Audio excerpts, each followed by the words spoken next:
मोहम्मद अय्यान साहब का।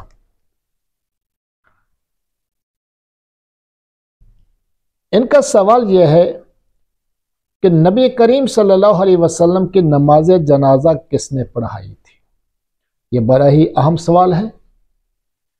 अक्सर लोग ये सवाल करते हैं तो बात जहन में रह जाए कि नबी करीम सल्लल्लाहु अलैहि वसल्लम की नमाज जनाजा जिस तरह आम नमाज जनाजा होती है, हम पढ़ते हैं, अदा करते हैं, उस तरह नहीं हुई।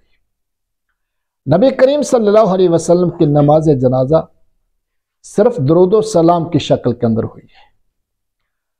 अंबिया अलैहिमुस्सलातु वस्सलाम के बारे में ज़ाब्ता यह है, जो नबी करीम सल्लल्लाहु अलैहि वसल्लम की तालीमात से मुस्तंबत है, कि नबी जहाँ पर उसकी वफ़ात होती है वहीं पर उसको गुस्ल दिया जाता है और वहीं पर ही उसको दफन किया जाता है।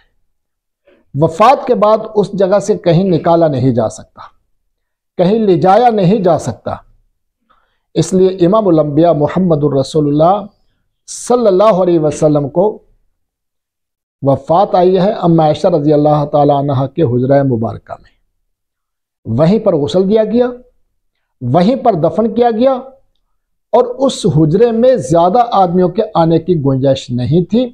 इस वजह से 10 अफराद आते, दुरूद व सलाम पढ़ते और आगे चले जाते, फिर दूसरे 10 अफराद आते। इस तरह इमामुल अंबिया मुहम्मदुर रसूलुल्लाह सल्लल्लाहु अलैहि वसल्लम पर मुसलसल 3 दिन 3 रात तक दुरूद व सलाम का सिलसिला जारी रहा।